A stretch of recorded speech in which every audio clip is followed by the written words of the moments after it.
धुळ्याच्या शिंदखेडा तालुक्यातील अमराळ येथील शेतकरी राजेंद्र पाटील यांनी वांग्याचं बियाणं खरेदी करून 2 एकर क्षेत्रात लागवड केली। मात्र पीक काढणीला आल्यानंतर वांग्याचा दर्जा अत्यंत खराब असल्याचं निदर्शनास आलं। झाडावर लागलेली वांगी ही पिवळी पडत असून उत्कृष्ट दर्जाची अथवा खाण्यायोग्य नसल्याचा दावा त्यांनी केला। त्यामुळे लागवडीवर केलेला खर्च तसंच अपेक्षित उत्पन्न बुडाल्यानं आपलं लाखो रुपयांचं नुकसान झाल्याचं या शेतकऱ्यांनी सांगितलं। संबंधित कंपनीच्या बियाण्यांची तातडीने चौकशी करून दोषींवर कारवाई करावी आणि नुकसानग्रस्त शेतकऱ्याला नुकसान भरपाई मिळावी अशी मागणी त्यांनी केली आहे।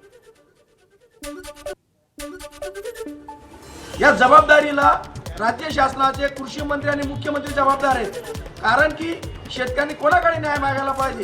न्याय जर भेटत नसेल, आज हे जिल्हाधिकारी कार्यालयावर बसले, जर उद्या परवा 8-10 दिवसात जर कंपनी निर्मल सीड्स आणि बालाजी रोपवाटिका यांनी दोघांनी मिळून सदरील शेतकऱ्याला न्याय देण्याची तत्परता दाखवली, अन्यथा तत्परता दाखवत नसतील तर याच्या पुढे इथं बिडार आंदोलन कृषी विभागाच्या जवळ करतील।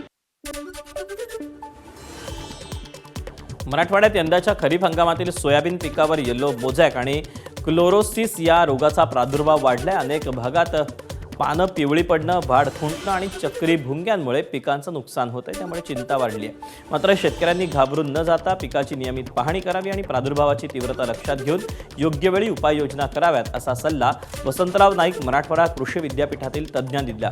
विद्यापीठानं प्रतिबंधात्मक फवारणी आणि व्यवस्थापनाबाबत शेतकऱ्यांना मार्गदर्शन केलं। बीडच्या धारूर तालुक्यात सोयाबीन उत्पादक शेतकऱ्यांसमोर आता अळीचं नवं संकट उभं ठाकलंय।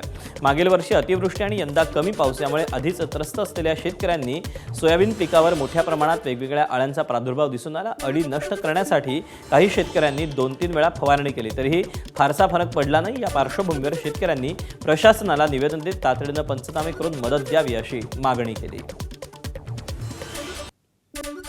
सोयाबीन पिकामध्ये 4-5 फवारणी करूनही सुद्धा अळी माझी कंट्रोल होत नसल्यामुळे मी प्रशासनाला वेळोवेळी निवेदन दिलेले आहे, तरी प्रशासनाने पंचनामे करून पुढील तातडीनं कारवाई करण्यात यावी अशी मागणी। स्वतः मी कोरोजिनसारखे औषध फवारून कृषी विभागामार्फत जे भारी औषध फवारले तरी मला अळीचं प्रचंड प्रमाणात नुकसान झाले आहे।